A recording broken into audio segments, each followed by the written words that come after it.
सही बुखारी में है, अल्लाह के नबी सल्लल्लाहु अलैहि वसल्लम ने फरमाया, मैं क़यामत के दिन अपने हौज़े कौसर पर हूँगा, तुम लोगों का पेश खेमा होगा, जो शख्स वहां आएगा वो इसमें से पिएगा और जो एक मर्तबा हौज़े कौसर का जाम पी लेगा दोबारा उसको प्यास नहीं लगेगी। लोग आ रहे होंगे, मैं उनको पहचानता हूँगा, वो मुझे पहचानते होंगे। नबी अपनी उम्मत को कैसे पहचानेंगे सवाल हुआ था, आपने फरमाया वजू की वजह से इनके हाथ, इनके पाँव, इनके चेहरे, इनकी बाजुएं चमक रही होंगी, मैं इनको पहचान लूंगा।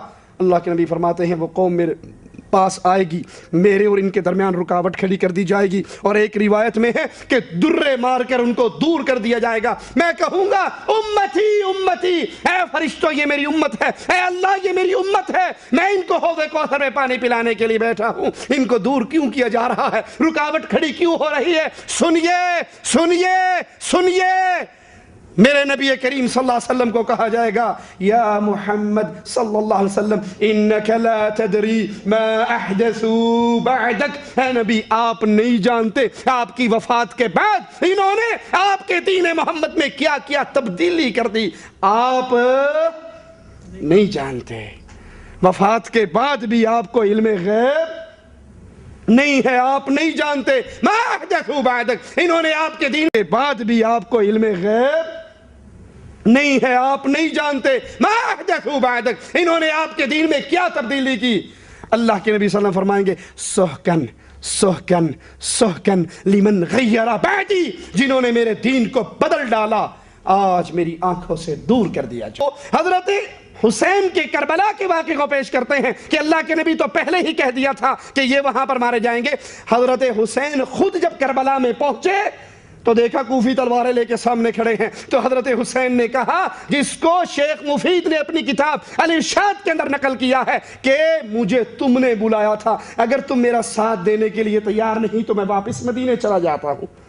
अगर इमाम साहब को इल्मे गैब होता तो वहां क्यों कहते मुझे तुमने बुलाया था, मेरी मदद नहीं करते तो मुझे वापस जाने दो। दूसरी शर्त पेश की, मुझे कुफार की सरहदों पे जाने दो। तीसरी शर्त, मुझे यजीद के पास जाने दो। अगर हजरत हुसैन को इल्मे गैब होता तो मक्के से चलते ही क्यों, वहां जाकर वापसी की बात हो गया। जहां तक इल्मे गैब का ताल्लुक है मेरे भाइयों, आप भी वही मानते हो जो हम मानते हैं। अल्लाह की कसम, अल्लाह के रसूल सल्लल्लाहु अलैहि वसल्लम के बारे में तुम सिर्फ कहते हो इतना कि अल्लाह के रसूल को इल्मे गैब था, मा काना व मा यकून का इल्म था। दुनिया जब से बनी है तब से लेकर कयामत तक शजर हजर, समंदर में कितनी मछलियां हैं, दरख्तों में कितने पत्ते, सबका इल्म था। ये तुम अकीदा रखते हो, लेकिन जब सवाल किया जाता है कि ये बताओ, जब हजरत आयशा सिद्दीका पर तोहमत लग रही थी और अब्दुल्ला इब्ने उबय इब्ने सलूल ने जब मजाक उड़ाया तो अल्लाह के नबी जनाब मुहम्मद रसूलुल्लाह इतने परेशान रहे। आप कह सकते थे, आए अब्दुल्ला इब्ने उबय तुम झूठ बोल रहे हो, हमारी बीवी आयशा पाक दामन है, पाक दामन, क्योंकि मुझे इल्म है, मैं इल्म गैब रखता हूं, मुझे मालूम है। इतना बड़ा इल्जाम लग रहा है। नबी की बीबी अम्मा आयशा को पता चला तो घर से अल्लाह के रसूल से इजाजत लेकर अपने घर चली गई। कुछ दिनों के बाद जब अल्लाह के रसूल अपनी बीबी के पास गए और हजरत आयशा से पूछा, आयशा गलतियां इंसान से ही होती हैं, तुम्हारे बारे में जो अफवाहें उड़ रही हैं मुझे सिर्फ इतना बता दो कि तुम उसमें मुलव्वस हो या नहीं।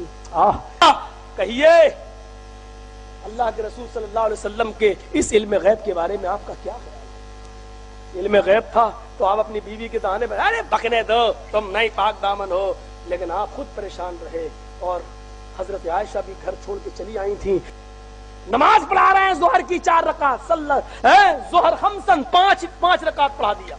जोहर की नमाज 4 के बजाय 5 बढ़ा दिया। सलाम फेरा, साहबा कह रहे हैं अल्लाह के रसूल क्या नमाज बढ़ा दी गई?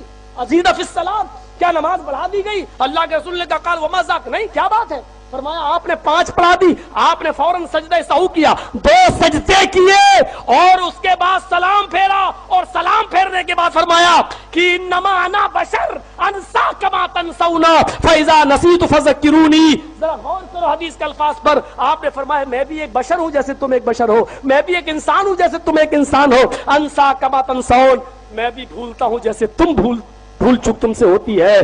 फिर फरमाया जब मैं भूल जाया करूं तो याद दिला दिया करो। अगर आलिमुल गैब होते तो आपको मालूम हो जाता कि मैंने 4 के बजाय 5 रकात पढ़ाई है। सहाबा याद दिला रहे हैं, सहाबा याद दिला रहे हैं। जैसे ये नहीं मालूम था कयामत कितने सालों के बाद आएगी, नहीं बताया। बस इतना बताया गया, जुमे का दिन होगा, मुहर्रम की 10 तारीख होगी, तो आपने उतना ही बताया, और जो नहीं मालूम था वो आपने नहीं बताया। मेरे भाइयों, पूछा जा रहा बार बार, बताओ कयामत कब आएगी, कब आएगी? आपने फरमाया है इसका इल्म तो अल्लाह के पास है, इसका इल्म तो अल्लाह के पास है। आप बराबर कहते रहे, ये नहीं कहा कि मुझे मालूम है लेकिन मैं बताऊंगा नहीं। तो एक बड़े बिदती साहब थे हमारे महल्ले में, वो कहते थे नबी सल्लल्लाहु अलैहि वसल्लम को मा काना व मा यकूनू का इल्म हासिल है, हर चीज़ के बारे में, यानी गोया अल्लाह के इल्म और नबी का इल्म क्या हो गया, बराबर हो गया। अल्लाह ने दे दिया है आपको सब चीज़ों का इल्म। तो हम चले गए, बच्चे थे, हमने उनसे पूछा जाके कि हज़रत ये तो आप कह रहे हैं सब कुछ ही पता चल गया उनको, तो इसकी दलील क्या है? उन्होंने कुरान की आयत पढ़ी, वमा हुवा अलल गैबि बिज़नीन, हमारे नबी गैब पर बखील नहीं है। यानी अल्लाह ने जो नबी को गैब का इल्म दिया तो हमारे नबी उसमें बखील नहीं है। बुखल कहते हैं ना कि अपने पास रख लेना चीज़ को संभाल के, बखील नहीं है, सखावत करते हैं उस इल्म में। तो मैंने फ़ौरन उनको जवाब दिया, मेरे दिमाग में इसका जवाब, मैंने कहा भाई इससे कुल्ली इल्म, सारा इल्म गैब मुराद नहीं है। कहने लगे क्यों? मैंने कहा अगर सारा इल्म गैब मुराद होता तो नबी फिर सारा इल्म गैब उम्मत को देख कर जाते। अगर कुछ अपने पास रखते तो बुखल लाजिम आता कि नहीं आता? तो कुरान तो कह रहा है वमा हुवा अलल गैबि बिज़नीन। ये तो बाद में फिर मैंने ग्रामर पढ़ी तो और कुछ इसमें नुक्ते निकले, जब उस वक्त तो मुझे कुछ भी नहीं आता था, यानी ग्रामर में पता चला इसमें तो आता है जर्रा बराबर भी बुखल नहीं करते। बिज़नीन में बात आकीद के लिए, मा हुआ अलल गैबि बिज़नीन, नबी को अल्लाह फरमाते हमने जो गैब दिया उसमें जरा भी बुखल का से काम नहीं लेते। सारा उम्मत को क्या कर दिया आपने? बांट दिया, कुछ भी नहीं, यानी उसमें बुखल नहीं किया आपने। तो मैंने कहा अगर इससे कुल्ली इल्म गैब मुराद होता तो फिर नबी सल्लल्लाहु अलैहि वसल्लम उम्मत को भी आलिमुल गैब बना के जाते। यहाँ तो हमारे नबी हजरत मोहम्मद रसूलुल्लाह सल्लल्लाहु अलैहि वसल्लम का आलम क्या था? आप सल्लल्लाहु अलैहि वसल्लम, अल्लाह के रसूल सल्लल्लाहु अलैहि वसल्लम को अपने पीठ पीछे का भी इल्म नहीं था। अल्लाह के रसूल सल्लल्लाहु अलैहि वसल्लम को अपने पीठ पीछे का भी इल्म नहीं था। अल्लाह के रसूल सल्लल्लाहु अलैहि वसल्लम को अपने पीठ पीछे का भी इल्म नहीं। अल्लाह के रसूल सल्लल्लाहु अलैहि वसल्लम को दीवार के पीछे का भी पता नहीं था कि इसके पीछे कौन है, क्या कर रहा है, क्या नहीं कर रहा है। अल्लाह के रसूल सल्लल्लाहु अलैहि वसल्लम को दीवार के पीछे का भी पता नहीं था कि इसके पीछे कौन है, क्या कर रहा है, क्या नहीं कर रहा है। अल्लाह के रसूल सल्लल्लाहु अलैहि वसल्लम को दीवार के पीछे का भी पता नहीं था कि इसके पीछे कौन है, क्या कर रहा है, क्या नहीं कर रहा है। नबी तो हो ही नहीं सकता जिससे कुछ ना कुछ इल्म गैब न दिया जाए। अगर नबी का इल्म भी वही हो जो हमारा है तो फिर हमारा उनका फर्क क्या हुआ? नबी ने फरिश्ते को देखा है, नबी को जन्नत और दोज़ख की सैर कराई गई है, मलकूत समावात व अर्ज़ हजरत इब्राहिम को दिखाए गए हैं।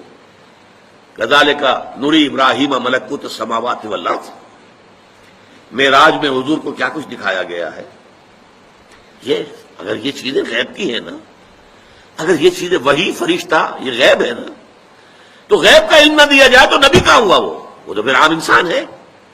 कुल इन्नमा अना बशरुम मिस्लुकुम यूहा इलैया, वही आ रही है मेरे पास, तो यह खुद गैब से वो हमला आ रहा है। अलबत्ता कुल गैब जो है वो उसकी नफी हो जाएगी, कुल गैब नहीं। अल्लाह के बहुत सारे राज़ों में से एक राज इल्म गैब मुस्तफ़ा भी है। रसूल करीम सल्लल्लाहु तआला अलैहि वसल्लम को कितना इल्म अता हुआ, कितना गैब जानते थे, ये उम्मत का बहस का मौजू नहीं है। बस हमें इतना ही यकीन रख लेना चाहिए जो बरेली के इमाम ने हमें यूँ सिखाया है कि सरे अर्श पर है तेरी गुज़र, दिल फर्श पर है तेरी नज़र। या रसूल अल्लाह, सरे अर्श पर है तेरी गुज़र, दिल फर्श पर है तेरी नज़र, मलकूत व मुल्क में नहीं कोई शय वो जो तुझ पे आया नहीं। हुजूर अकरम सल्लल्लाहु तआला अलैहि वसल्लम के दरबार में आपकी निगाहे असर में कौन सी ऐसी चीज़ है जो मख्फी है, जो छुपी हुई है? और कोई गैब क्या तुमसे निहा हो भला? निहा कहते हैं छुपी हुई चीज़ को, पोशीदा। और कोई गैब क्या तुमसे निहा हो भला, जब ना खुदा ही छुपा तुम पे करोड़ों दुरूद। रसूल गिराम वक़ार सल्लल्लाहु तआला अलैहि वसल्लम को अल्लाह ताला ने जो मौजज़े अता किए, उन मौजज़ात में से एक अजीम मौजज़ा आपका इल्म गैब भी है। मुझे यहाँ पर इस मौजू पर गुफ्तगू इसलिए भी करनी है कि ज़माने के गुज़रते गुज़रते कुछ इस्लाम में ऐसे ख्यालात भी पनपने लगे जिन्होंने हुजूर पाक सल्लल्लाहु अलैहि वसल्लम के इल्म गैब का सिरे से इनकार कर दिया। और बाज़ जमातें तो वो हैं जो गैब को मानती हैं लेकिन वो नापती हैं, इतना था और इतना नहीं था। ये सब बिदात हैं, ये सब नई ईजाद की हुई चीज़ें हैं। फ़िरक़े में नई तालीमात आई कि रसूल पाक सल्लल्लाहु ताला अलैहि वसल्लम को इतना गैब था, उतना गैब था। पहली बात तो ये है कि उनके इल्म को जज कौन करे जो उनसे बड़ा आलिम हो। क्या कोई उम्मती अपने रसूल के इल्म को नाप सकता है? अब यहाँ से मैं आपको कुरानी आयात और अहादीस की रोशनी में और अक़वाल सलफ़ सालिहीन की रोशनी में अर्ज़ करना चाहूँगा, उम्मत के साबिक़ा उलमा से लेकर सहाबा तक का अक़ीदा क्या रहा है हुजूर पाक सल्लल्लाहु अलैहि वसल्लम के इल्म गैब को लेकर। और आज अगर ये हमारे ज़माने में फितने का बाइस बन गया, आपस में झगड़े और निज़ा और जंगो जदाल का बाइस बन गया, तो ये समझने की ज़रूरत है कि ये मसला निकला कहाँ से है। जबकि सहाबा में इस बात पर किसी का इख्तिलाफ नहीं था कि हुजूर को इल्म गैब था कि नहीं था। इस पर कोई डिस्कशन आप हदीस की किताबों में नहीं दिखा सकते कि सहाबा आपस में झगड़ते थे कि हुजूर को इस बात का गैब था कि नहीं था, कभी नहीं। बल्कि सहाबा तो सहाबा हैं, उस ज़माने के जो मुशरिकीन थे, जो काफिर थे, उनका भी अकीदा था कि जो नबी होता है वो गैब की खबरें देता है, उनका भी अकीदा था। बात तो यही है, कई लोग आकर के हुजूर पाक सल्लल्लाहु ताला अलैहि वसल्लम से गैब की खबरें पूछते थे। अगर आप अल्लाह के नबी हैं तो फलां चीज़ बता दीजिए, अगर आप अल्लाह के नबी हैं तो फलां चीज़ बता दीजिए। तो उनका हुजूर के पास आकर के इस तरह सवाल करना, ये इस बात की दलील है कि काफिरों का भी अकीदा था कि नबी गैब की खबरें जानता है। सहाबा की तो बात छोड़ें, सहाबा में तो कभी ये बात डिस्कशन में आई नहीं।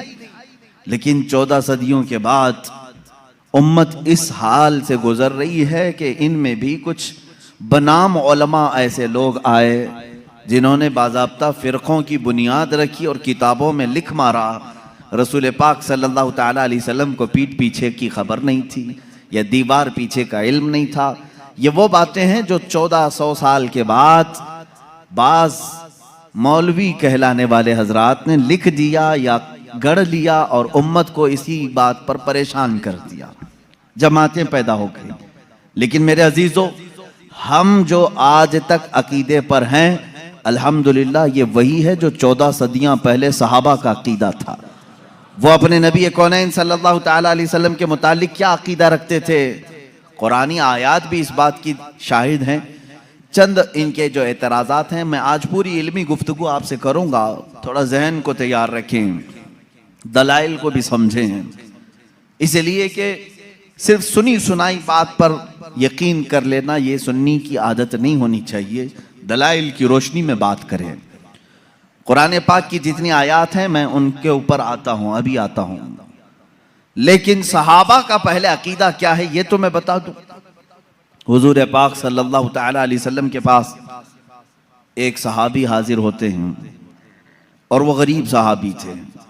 वो घर से ये सोच करके निकलते हैं उनकी वालिदैन का इंतकाल हो चुका था और गुर्बत बहुत ज़्यादा थी, तंगदस्ती थी। वो सहाबी कहते हैं मैं घर से ये निकला कि आज हुजूर पाक सल्लल्लाहु अलैहि वसल्लम से ये दोनों चीज़ों की दुआ करा लूँ, मेरे माँ बाप की मग़फ़िरत की दुआ हो जाए, मेरे माल में बरकत की दुआ हो जाए। वो आए मस्जिद नबवी शरीफ में, लेकिन मामला ऐसा था कि असर के बाद बड़े बड़े सहाबा हुजूर पाक सल्लल्लाहु अलैहि वसल्लम को घेर कर बैठे हुए थे, इनको जाने का मौका ही नहीं मिला। और ये कहते हैं मेरी हिम्मत नहीं हो सकी सबसे आगे बढ़ कर के मैं अपना मुद्दा रखूं। मगरिब की अजान हो गई, मगरिब पढ़ाई रसूल करीम सल्लल्लाहु अलैहि वसल्लम ने, फिर जलसा हुआ, लेकिन फिर सहाबा घेर लिए। ये कहते हैं मुझे बात करने का मौका ही नहीं मिला, दूर खड़ा रहा। इशा हो गई, अल्लाह के हबीब सल्लल्लाहु ताला अलैहि वसल्लम इशा के बाद अपने हुजरे की तरफ रवाना हो गए, अपने घर की तरफ रवाना हो गए। इस सहाबी कहते हैं आखिर तक मुझे बोलने का मौका नहीं मिला, सोचा कि दरवाज़ा खुलने से पहले एक बार मौका मिल जाए मैं बात कर लूं।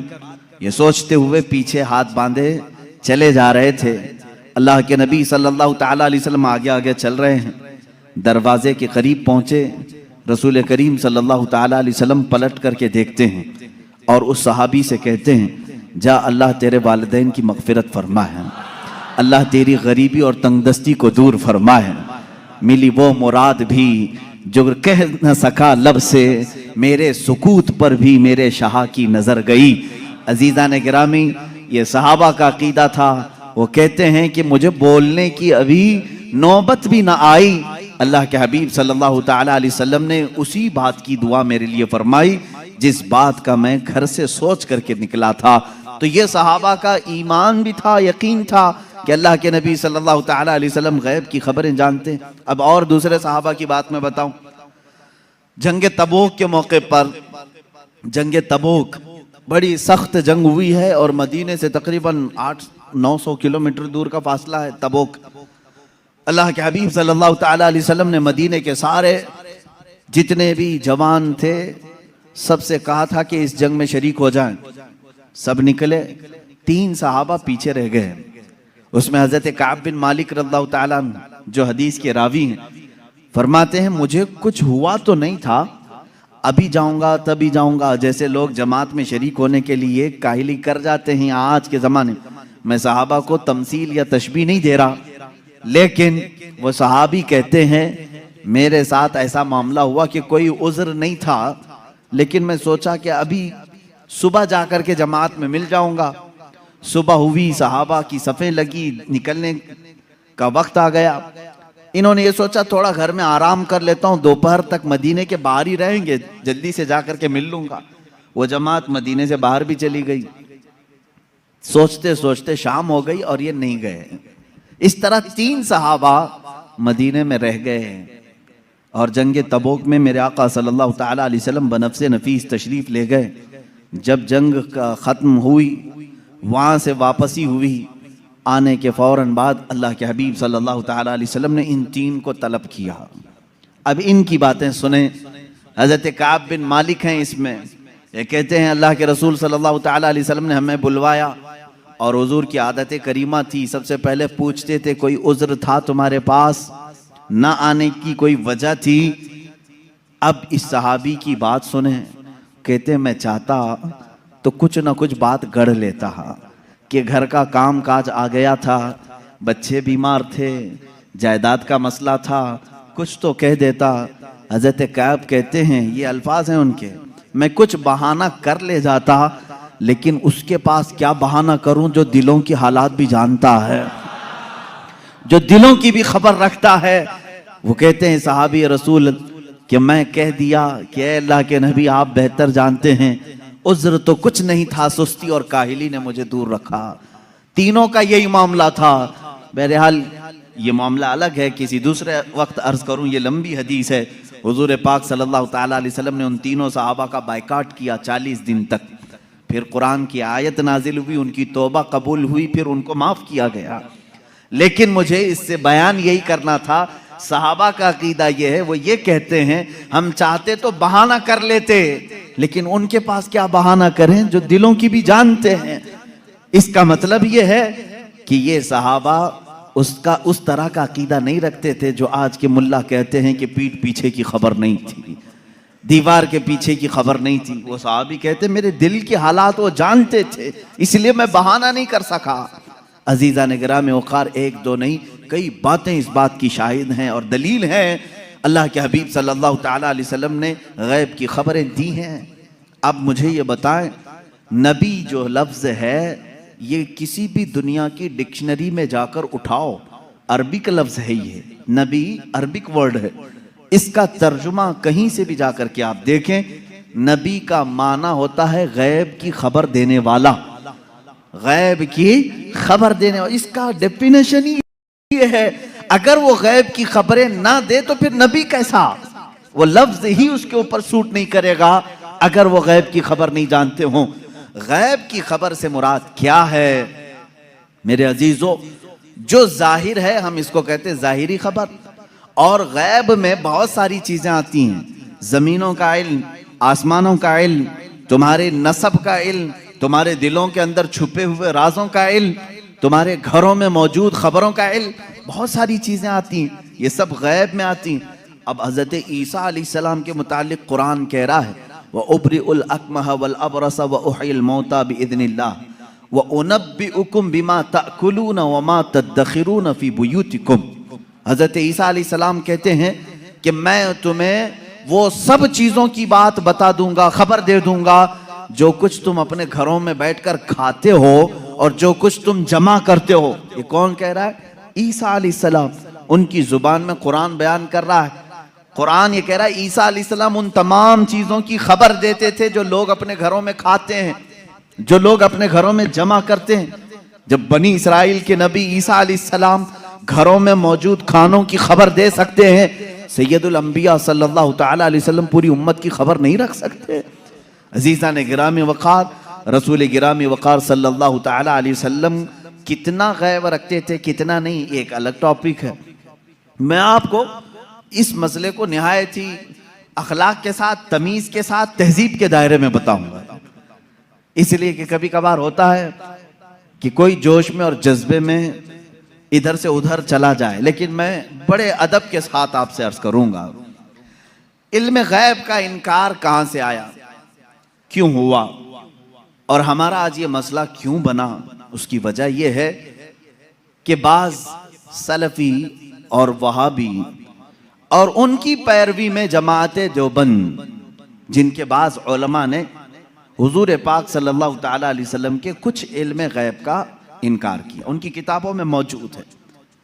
अब यहीं से ये मसला निकला, उनके इस मज़ऊमा बातिल अकीदे के ऊपर इमाम अहले सुन्नत फाजिल बरेलवी रहमतुल्लाह ताला अलैह ने पूरी किताब तसनीफ फरमाई, अद्दौलतुल मक्किया बिल माद्दतिल गैबिया, जिसमें तकरीबन 200 दलाइल से साबित किया है कि हुजूर पाक सल्लल्लाहु तआला अलैहि वसल्लम को मा काना व मा यकून का इल्म था। जो कुछ हो चुका और जो कुछ होने वाला है सबका इल्म था, सबका इल्म था। अब अगर हुजूर पाक सल्लल्लाहु तआला अलैहि वसल्लम के इल्म गैब के मुतालिक आप डिस्कशन में आ जाएं, तो अब मैं आपको बताता हूं, आपको किसने बताया कि इंसान अव्वल कौन था? दुनिया में सबसे पहले कौन आया? ये सबको मालूम है कि नहीं? आदम अलैहिस्सलाम है। वो सबसे पहले नबी थे, सबसे पहले रसूल थे। अब इससे पहले भी अगर जाएं, आदम अलैहिस्सलाम को पैदा कैसे किया गया?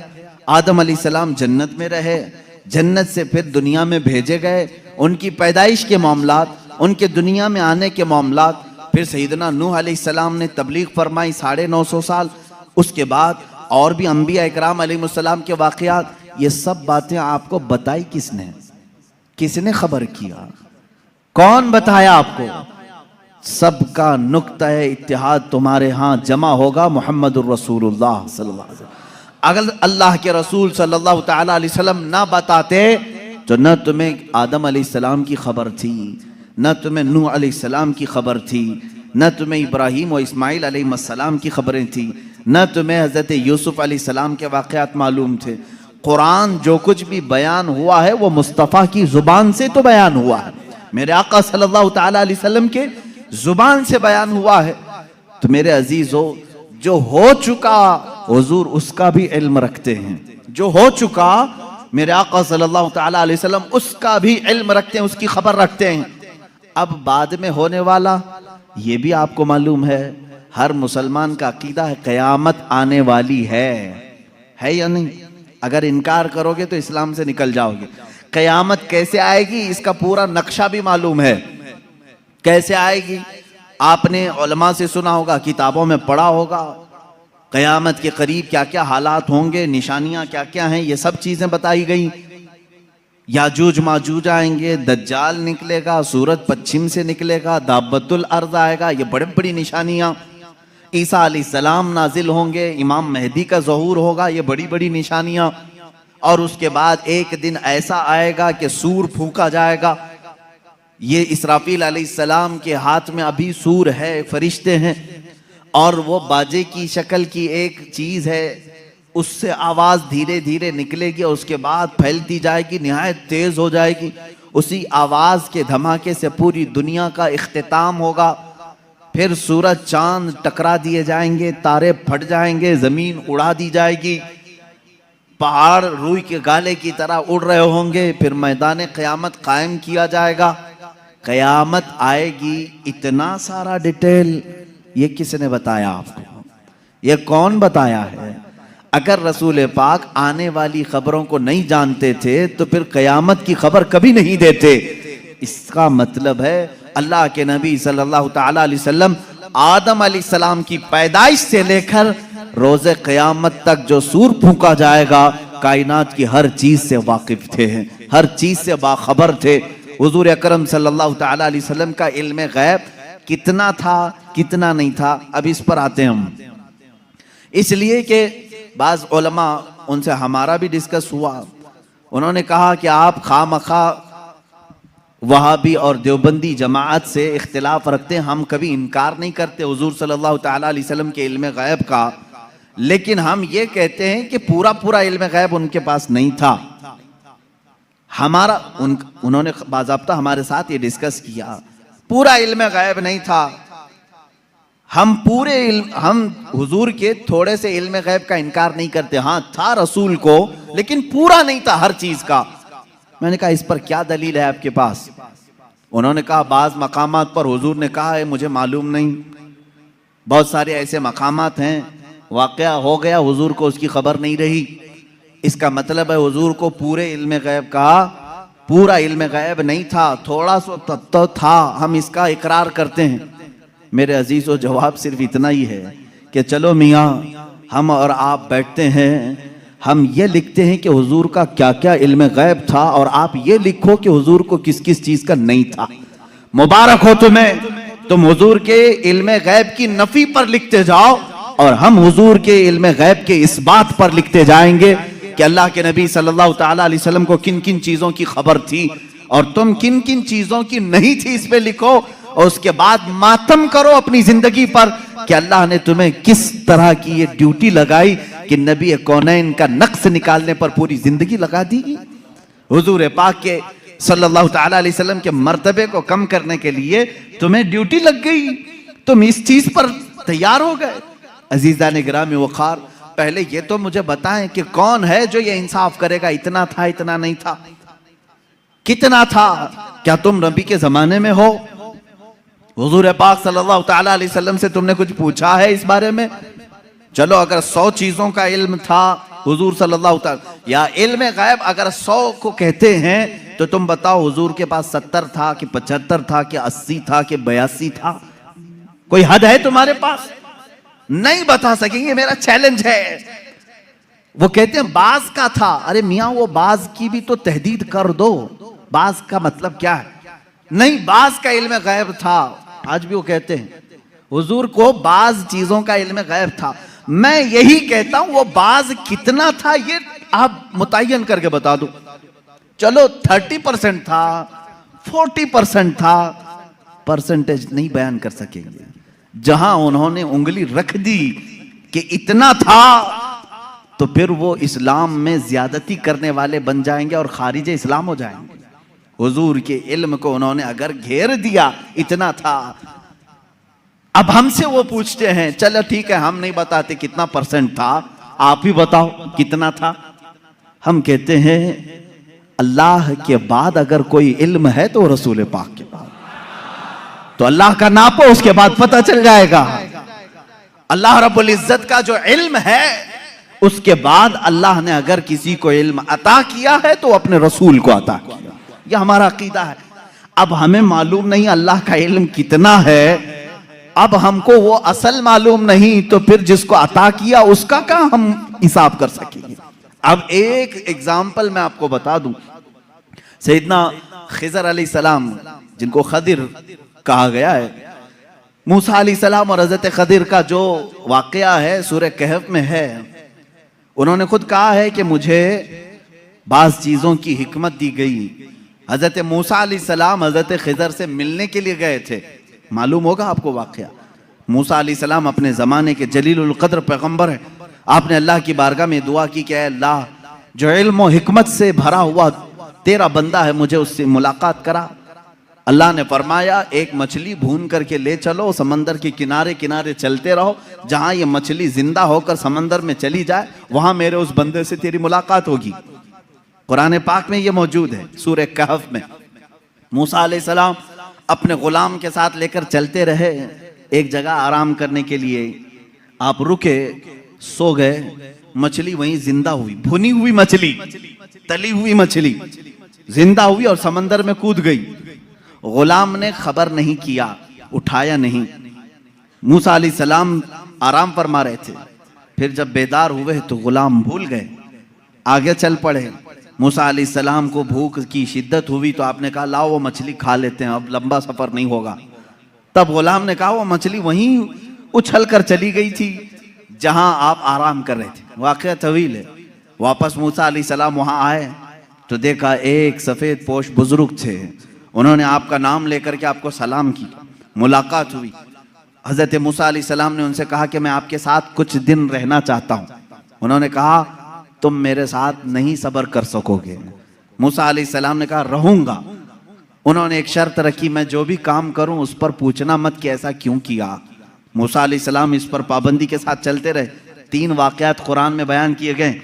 कश्ती पर बैठे और वो कश्ती वाला फ्री में बिठाया दोनों को, मूसा अलैहिस्सलाम और हजरत खिजर को। आप हजरत खिजर उसकी कश्ती को फाड़ने लगे। मूसा अलैहिस्सलाम ने कहा कि ये फ्री में बिठाया है, उसकी कश्ती को आप फाड़ रहे हैं। उन्होंने जलाल का इजहार किया, कहा मैंने कहा था आप मेरे किसी काम पर ना सवाल करें, आपने कहा आइंदा नहीं किया जाएगा। कश्ती से उतरे, एक मकाम पर गए, एक गांव में कुछ बच्चे खेल रहे थे, उसमें खूबसूरत बच्चा था, उसको पकड़ करके उन्होंने मार दिया हजरत खिजर ने। मूसा अलैहिस्सलाम ने फिर पूछा क्या आपको यही बच्चा मिला था, इसको आपने मार दिया? उन्होंने फिर कहा, आपने फिर पूछा। उन्होंने कहा मूसा अलैहिस्सलाम ने आखिरी एक मौका और, एक गांव पहुंचे, गांव वालों से कहा हमको मेहमान बना लो। गांव वालों ने इनकार कर दिया, हम दोनों को मेहमान नहीं रखेंगे और ना खाना खिलाएंगे। वो वहां से निकले, उस गांव की एक दीवार गिर रही थी। मूसा अलैहिस्सलाम से हजरत खिजर ने कहा चलो दोनों मिलकर के दीवार को सीधी करते हैं। मूसा अलैहिस्सलाम ने कहा एक तो गांव वालों ने खाना भी नहीं खिलाया, मेहमान भी नहीं बनाया, इनकी दीवार को हम क्यों सही करें, और आपने ऐसा क्यों किया? हजरत खिजर ने कहा अब यहाँ से तुम्हारा और हमारे जुदाई का रास्ता, हादा फिराकु बैनी व बैनक सउनब्बिउका बितअवील मा लम तस्तति अलैहि सबरा। कुरान कहता है अब खिजर अलैहिस्सलाम ने कहा जिस पर आपको सबर नहीं हुआ उनमें से हर एक की मैं हिकमत बताता हूँ, इसके पीछे छुपा हुआ गैब का इल्म क्या था। ये कौन कह रहा है? सैयदना खिजर अलैहिस्सलाम। इसके पीछे छुपे हुए राज क्या थे? वो कश्ती जिसमें हम बैठे थे, मैंने इसलिए फाड़ा कि किनारे एक बादशाह जालिम जो अच्छी कश्तियों को देख करके गसब कर लेता था, लूट लेता था, मैंने उस पर एहसान करके थोड़ा सा ऐब लगा दिया ताकि इस मजदूर की कश्ती को बादशाह हड़प ना ले, गसब ना कर ले। ये इसके अंदर छुपा हुआ गैब था, गैब का इल्म था। मूसा अलैहिस्सलाम को दूसरे वाक़ये की खबर उन्होंने दी। वो बच्चे के मुतालिक मुझे अल्लाह की तरफ से ये इल्म था कि वो बड़ा होकर के अपने माँ बाप को भी मारेगा और कातिल बल्कि वो काफिर बना डालेगा, इसलिए मैंने उसको मार दिया ताकि इसके वालिदैन महफूज रहें, ईमान की हालत में रहें। तीसरे, उस दीवार को हमने जो सही किया वो दर हकीकत 2 यतीमों की थी, उनके बाप ने उस दीवार के पीछे खजाना दफन किया है, अगर ये गिर जाती तो गांव वाले हड़प ले जाते। मैंने उन यतीमों की हिफाजत के लिए दीवार को सही किया। ये 3 गैब की खबरें बताते हैं हजरत खिजर। उसके बाद जो बात है खिजर, सैयदना खिजर, इनके मुतालिक खुद इख्तिलाफ है कि ये नबी थे कि वली थे, नबी थे कि वली थे। बाज़ उलमा ने कहा बनी इसराइल के नबी थे, बाज़ उलमा ने कहा नहीं वो अपने वक्त के वली थे। बहरहाल अल्लाह ने उनको इल्म और हिकमत अता किया था। अब आओ मैं आपको बताता हूँ कितना दिया था। अब यही बात चल रही ना, कितना दिया था, इतना कि उतना। हजरत मूसा अलैहिस्सलाम ने हजरत खिजर से पूछा कि आपको कितना इल्म गैब मिला? वो समंदर के सफर पर थे। समंदर को तो जानते हैं आप, इसका किनारा कौन देखा है, इधर शुरू हुआ कि उधर खत्म हुआ, मालूम ही नहीं पड़ता। समंदर तो वहां तक दिखता है जहां तक आसमान लगा हुआ दिखता है। समंदरों को आपने देखा होगा तो मालूम है, हमने सफर भी किया है, कोई किनारा समंदर का दिखता नहीं जल्दी। हजरत खिजर उस वक्त कश्ती में बैठे हुए हैं मूसा अलैहिस्सलाम के साथ। एक चिड़िया उड़ती हुई आई, बैठी, उसने चोंच मारा और समंदर से कतरा पानी पी और उड़कर चली गई। हजरत खिजर कहते हैं इल्मे इलाही की मिसाल समंदर की तरह है, और चिड़िया ने जितना कतरा पानी उसमें से पिया उतना भी मुझे नहीं मिला है। ये कौन कह रहा है? सैयदना खिजर, बनी इस्राइल के नबी, जिनके गैब की खबरें मूसा अलैहिस्सलाम को बताई गई, उतना इल्म था उनके पास जो चिड़िया समंदर के कतरे में, समंदर में से जितना पी ले। मेरे अजीजों, अब यहां से कितना और इतना का अंदाजा वही कर सकेगा जो इल्म इलाही को नापा होगा। अल्लाह का इल्म कितना है। अब यहां रसूल करीम सल्लल्लाहु ताला अलैहि वसल्लम के दरबार में आते हैं। अगर आप सवाल करते हैं कितना था कितना नहीं था, तो ये मसला हम डायरेक्ट अल्लाह से क्यों ना पूछ लें? ऐ मौला, अता करने वाला तू है, लेने वाला तेरा रसूल है, तू ही बता दे कितना इल्म था। कुरान के पाक की आयत आप चौथे पारे में पढ़ें, 5वें पारे में पढ़ें। अल्लाह रब्बुल इज्जत फरमाता है वअल्लमका मा लम तकुन तअलम व कान फज़लुल्लाहि अलैका अज़ीमा। ऐ रसूल, हमने आपको इल्म गैब कितना दिया? कितना दिया? फरमाता है मेरा मौला, ऐ रसूल, हर उस चीज का इल्म दिया जो आप पहले नहीं जानते थे। अब क्या क्या नहीं जानते थे तुम तय करो, फिर मैं बताता हूं। हर उस चीज का इल्म अल्लाह ने उन्हें दिया है। तुम अगर कहते हो रसूल ये नहीं जानते थे, तो मौला तो कह रहा है जो रसूल नहीं जानते थे मैंने दे दिया है। तुम अगर कहोगे हुजूर बचपन की खबरें नहीं जानते थे, मैं कहूंगा अल्लाह वो भी दिया है। तुम अगर कहते हो पहले की खबर नहीं जानते थे, मैं कहूंगा अल्लाह कह रहा है वो नहीं जानते थे, वो भी दिया है। तुम कहते हो क़यामत के बारे में रसूल नहीं जानते थे, अच्छा है, तुम जितने नहीं जानते थे वाले वर्ड्स लाओगे, कुरान की आयत के नीचे अल्लाह ने वही फरमाया वअल्लमका मा लम तकुन तअलम। ऐ रसूल, जो जो नहीं जानते थे सब मैंने दे दिया है।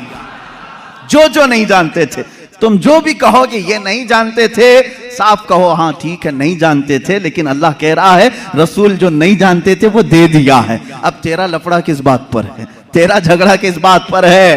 अल्लाह खुद कह रहा है जो नहीं जानते थे वो मैंने दे दिया। अब इस आयत ने पूरा फैसला कर दिया है। अब यहां पर आए, डिस्कस होता है तो बाज लोग ये कहते हैं कुरान की आयत है, कुरान कह रहा है वइंदहु मफातिहुल गैब ला यअलमुहा इल्ला हु। अल्लाह के पास गैब के खजानों की चाबियां हैं, कोई दूसरा नहीं जानता। एक आयत है। दूसरी आयत जो ये पढ़ करके हमें सुनाते भी हैं और सल्फी, और कहते हैं तुम रसूल को इल्म गैब कहते हो। कुरान कह रहा है कुल ला अक़ूलु लकुम इंदी खज़ाइनुल्लाहि वला अअलमुल गैब। ऐ रसूल आप फरमा दे मेरे पास अल्लाह के खजाने नहीं और मैं गैब नहीं जानता। यह आयत में साफ है, और मैं चुरा करके नहीं जाऊंगा, साफ पढ़ करके जाता हूं। जो इनके एतराजात हैं, कहते हैं कि रसूल को अल्लाह ने खुद कह दिया ऐ रसूल आप कह दे मैं गैब नहीं जानता। रसूल ने कहा उम्मत से दो चीजें ये बताते हैं, इंदहु मफातिहुल गैब ला यअलमुहा इल्ला हु। अल्लाह के पास है गैब के खजाने की कुंजियां चाबियां, कोई दूसरा नहीं जानता। दो आयतें, एक तीसरी आयत और भी पढ़ते हैं और ये कहते हैं इन्नल्लाह इंदहु इल्मुस्साअति व युनज़्ज़िलुल गैथ व यअलमु मा फिल अरहाम व मा तदरी नफ्सुम माज़ा तक्सिबु गदा व मा तदरी नफ्सुम बिअय्यि अर्दिन तमूत। बेशक अल्लाह के पास 5 चीजों का इल्म है, उसको कोई दूसरा नहीं जानता। क़यामत कब आएगी, बारिश कब आएगी, माँ के पेट में क्या है, यअलमु मा फिल अरहाम व मा तदरी, और कोई आदमी ये नहीं जानता कि कल क्या होगा। 5वीं चीज है कोई ये नहीं जानता कि किस जमीन में मरेगा। 21वें पारे की आयत है, अल्लाह फरमा रहे 5 चीजों का इल्म अल्लाह ही के पास है। मेरे अजीजों, ये सवालात के बौछार हैं जो एक सीधे साधे भोले भाले सुन्नी मुसलमान के सर पर लाद दिए जाते हैं और उसे बोझल करके कहा जाता है। कुरान जब ये कह रहा है रसूल को कि आप कह दें कि मैं गैब नहीं जानता, और अल्लाह कह रहा है कि गैब के खजाने की चाबियां उसी के पास है किसी के पास नहीं, तो जवाब देना मुश्किल होता है। बाज बंदों को कहते हैं हाँ सही बात है, हमारे मौलवी हजरात ने कुछ और बताया था, यहाँ बातें। मैं आज आपको खुल करके इन तमाम चीज़ों की वजाहत करूँगा। एक बात मैं तकरीबन यहाँ पर 100 किताबों से साबित कर सकता हूँ। मुसन्निफीन, शारहीन हदीस, सीरत निगार, मुहद्दिसीन, मुफस्सिरीन कुरान, इनकी पूरी जमातों के तकरीबन 100 अइम्मा इकराम की किताबों से हम साबित कर सकते हैं। इन सारी आयतों में अल्लाह ने जो फरमाया है कि किसी के पास नहीं, इसका मतलब क्या है, गैब के खजानों की चाबियां किसी के पास नहीं। मेरे अजीज उससे कहो हम भी यही मानते, अल्लाह के सिवा किसी के पास नहीं। पहली आयत पर मैं बात कर रहा हूं, हमारा भी अकीदा यह है गैब के खजानों की चाबियां सिर्फ अल्लाह के पास है। लेकिन उसी आयत में ये कहीं दिखा दो कि उस खुदा ने यह भी कहा हो कि मैं किसी को देता भी नहीं। इस आयत में मुझे ये दिखा दो। ये तो मैं भी मानता हूं कि अल्लाह ने फरमाया गैब के खजानों की चाबियां सिर्फ उसी के पास हैं, मालिक वही है। लेकिन क्या उसने इस आयत में यह भी कहा कि मैं ये किसी को देता ही नहीं? ये मुझे बता दो। कहीं कहा अल्लाह ने मैं किसी को देता है नहीं? लेकिन मैं तुम्हें बताता हूं अल्लाह दूसरी जगह फरमा रहा है, वमा कान अल्लाहु लियुत्लिअकुम अलल गैब वलाकिन्नल्लाह यज्तबी मिन रुसुलिही मन यशा। अल्लाह रब्बुल इज्जत के पास इल्म गैब के खजाने हैं, कोई दूसरा इसका मालिक नहीं। हाँ अल्लाह फरमाता है वलाकिन्नल्लाह, लेकिन अल्लाह अपने बंदों में से जिसे चाहता है गैब के खजाने देता है। एक तरफ तो रब ताला फरमा रहे हैं, अब समझ में आई बात। दूसरी आयत ये नहीं पढ़ते, ये चुरा के जाते हैं। मैंने ये जो एतराज करते हैं वो भी आयत पढ़ी, और जवाब में जो आयत पढ़नी चाहिए थी वो भी मैंने पढ़ी। अल्लाह ने फरमाया बिल्कुल सच है, हमारा अकीदा भी यही है, गैब के खजानों की चाबियों का मालिक सिर्फ अल्लाह है। लेकिन उसने कहीं कुरान में ये नहीं कहा कि मैं ये चाबियां किसी को नहीं देता, कहीं कहा अल्लाह ताला ने, बल्कि रसूल से पूछते हैं। मेरे आका सल्लल्लाहु ताला अलैहि वसल्लम खुद फरमाते हैं, हदीस पाक है, सही हदीस है, उअतीतु मफातीह खज़ाइनिल अर्द। मेराज की रात आपको अल्लाह ने क्या क्या दिया? हुजूर फरमाते मुझे जमीन के सारे खजानों की चाबियां अल्लाह ने दी। रब है मोती ये है कासिम, रिस्क उसका है खिलाते ये हैं। टेंशन तीसरे को क्यों है? तकलीफ तीसरे को क्यों है? अल्लाह फरमा रहा है देना चाहे वो अपने बंदों में से जिसको चाहे दे दे। एक आयत ये है। अब दूसरी बात, आप ऐ रसूल फरमा दें कि मैं गैब नहीं जानता। एक आयत ये भी पढ़ करके बता, देखो 7वें पारे में है, अल्लाह ने फरमाया ऐ रसूल आप कह दें मैं गैब नहीं जानता। इसका मतलब क्या है? जब रसूल खुद फरमा रहे हैं मैं गैब नहीं जानता। अजीज़ान गिरामी वक़ार, हर आयत का पस मंज़र देखना होगा कि आयत क्यों नाजिल हुई, किस मकाम पर नाजिल हुई। अजीज़ान गिरामी वक़ार, रसूल करीम सल्लल्लाहु ताला अलैहि वसल्लम के लिए कोई ये अकीदा न गढ़ ले कि जैसे खुदा का इल्म है वैसे रसूल का भी इल्म है। ये शिर्क हो जाएगा। किसी सुन्नी का ये अकीदा है? क्या आप रसूल को खुदा के बराबर समझते हैं? रसूल का इल्म खुदा के इल्म के बराबर है? नहीं। अल्लाह का इल्म उसका अपना जाती इल्म है, और रसूल का जो इल्म है वो अता किया हुआ है। खुदा को किसी ने अता किया, लेकिन रसूल को अल्लाह ने अता किया है।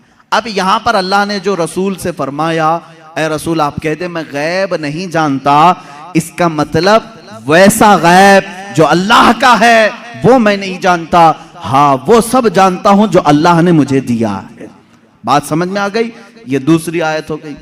तीसरी आयत, जो 5 चीजों का इल्म अल्लाह के पास है, वो कौन कौन सी 5 चीजें मैंने बता दिया। कयामत कब आएगी, माँ के पेट में क्या है, बारिश कब आएगी, कौन कहाँ मरेगा, और कल क्या होने वाला है। ये 5 चीजें 21वें पारे में अल्लाह ने फरमाया।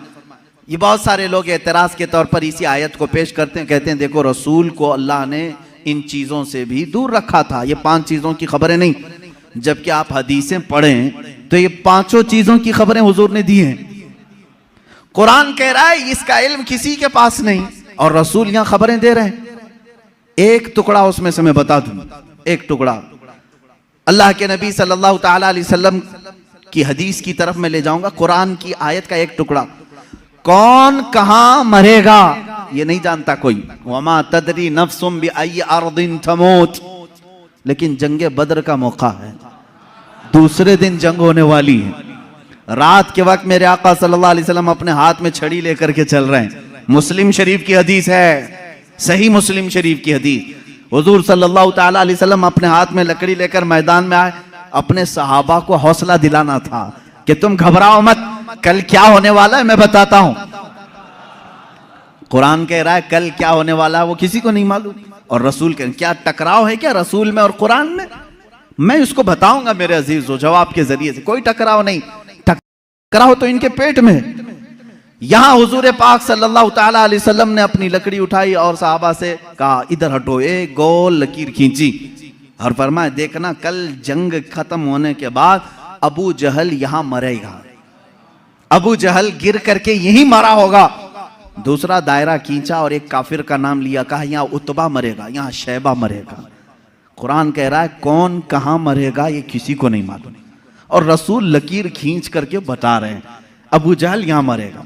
अब जिस सहाबी ने ये हदीस रिवायत की है, आप हदीस के आगे के अल्फाज पढ़ें, इनकार की गुंजाइश उनके पास भी नहीं, इसलिए कि मुस्लिम शरीफ की हदीस है, मुस्लिम शरीफ की हदीस है जो बुखारी का दर्जा भी रखती है बाज मकामात पर। मेरे अजीजों साहबी कहते हैं जंग हुई, खत्म हुई, दूसरे दिन हम फतह का जश्न मना रहे थे, लेकिन मैदान में जब काफिरों की लाशें घसीटने के लिए आए तो हमने देखा रसूल पाक सल्लल्लाहु अलैहि वसल्लम ने जो दायरा खींचा था जिसके नाम का, वो एक बाल बराबर भी बाहर नहीं गिरा था, वहीं गिर। अबू जहल के लिए जो पिंजरा बनाया गया था उसी में मरा है। उतबा और शैबा के लिए जो डेडलाइन खींची गई थी वहीं उनका डेड हुआ है, आखिरी वहीं खत्म हुए हैं। मेरे अजीजों, कुरान कह रहा है कल क्या होने वाला है ये किसी को नहीं मालूम। रसूल ने एक दिन पहले जंग कल कैसे होने वाली वो बता दिया। दूसरी चीज कुरान कह रहा है कौन कहां मरेगा ये नहीं मालूम, रसूल तो जमीन खींच करके बता रहे हैं। दो चीजें तो यहां हो गई, मां के पेट में क्या है ये भी कोई नहीं जानता। तुम रसूल की बात आते हो तो यहां कहते हो देखो रसूल, कुरान कह रहा है मां के पेट में क्या है वो नहीं जानता। तुम तो डॉक्टरों के बारे में भी इतना इल्म रखते हो कि सोनोग्राफी से बता देते हैं लड़का है कि लड़की है। आज के जदीद इल्म में इसका तो इनकार नहीं है। अब ये कुरान की आयत जिस चीज को मना कर रही है कोई नहीं जानता, इसका मतलब क्या है, इसका मतलब क्या है। अब बारिश का मसला है, बारिश कब होगी ये किसी को नहीं मालूम, बारिश कब होगी ये किसी को नहीं मालूम। लेकिन बारगाह मुस्तफ़ा सल्लल्लाहु अलैहि वसल्लम में एक साहबी हाजिर हुए, कहा कि आका कहत पड़ गया है, बकरियां सूख रही हैं, जानवर मरने के करीब में, बारिश नहीं है, कब आएगी। ये किससे पूछने आए साहबी? रसूल पाक से। जबकि कुरान कह रहा बारिश कब आएगी ये किसी को नहीं मालूम। मालूम होना ना होना अलग बात है। रसूल पाक ने कहा अभी नाजिल कर दे। हुजूर पाक सल्लल्लाहु ताला अलैहि वसल्लम को अल्लाह ने इतना इख्तियार अता किया कि आपने हाथ उठाया और कहा ए मौला हमारे कहत साली को दूर कर दे, बारिश बरसा। वो साहबी कहते हैं हमारे हाथ नीचे भी नहीं हुए थे कि बारिश शुरू हो गई, और इतनी हुई 8 दिन तक होती रही। दोबारा वो आए वही साहबी, उन्होंने कहा आका अब पानी भर गया है और घरों में आ रहा है, आप इतना कह दें कि अब बारिश मदीने में नहीं दूर बरसे। हुजूर ने फिर हाथ उठाया और कहा अल्लाहुम्मा हवालैना ला अलैना, ऐ अल्लाह हमारे इर्द गिर्द बरसा, अब हमारे लिए काफी है। वो साहबी कहते हैं मदीने के ऊपर से बादल छट गया, यहां सूखा रहा, आसपास बारिश बरसती रही। तुम तो इनकार कर रहे हो कि रसूल को कब बारिश आएगी ये नहीं मालूम। हदीस तो बता रही है रसूल जब चाहे आ जाए, जब चाहे आ जाए। अब आयत का क्या मतलब है? आयत में जो इनकार है और हदीस में भी है, हुजूर ने फरमाया 5 चीजों का इल्म किसी को नहीं। यहां यही जवाब मैं दूंगा, ऐ मेरे अजीज, अल्लाह ने ये सच फरमाया कि ये 5 चीजों का इल्म अल्लाह ही के पास है, लेकिन पूरी आयत में अल्लाह ने ये कहीं नहीं फरमाया ये मैं किसी को दूंगा भी नहीं। अल्लाह ने फरमाया ये 5 चीजों का इल्म मैं किसी को देता भी नहीं, बल्कि अल्लाह जिसे चाहे इन 5 चीजों से खबरदार करे। जब आम बंदों को अल्लाह इन 5 चीजों से खबर कर सकता है तो अपने गैब बताने वाले रसूल को क्या ये 5 चीजों का इल्म नहीं दिया जाएगा? बेशक मेरे आका सल्लल्लाहु ताला अलैहि वसल्लम को खबरें थी। अब आओ अहादीस की रोशनी में कौन कौन सी चीजें सहाबा ने महसूस की हैं। जंगे बद्र के कैदी जो थे, वो जो कैद हुए थे 70 लोग थे, उनके बारे में मशवरा हो रहा था। बहुत सारी चीजें हैं गैब की खबरों में, मशवरा हो रहा था कि क्या किया जाए। बाज ने कहा इनको मार डालें, जला दें, बहुत इन्होंने सताया है मुसलमानों को। लेकिन हजरत अबू बकर सिद्दीक रज़ियल्लाहु ताला अन्हु के मशवरे पर अमल हुआ। उन्होंने कहा इनसे फिदिया लेकर के छोड़ दिया जाए।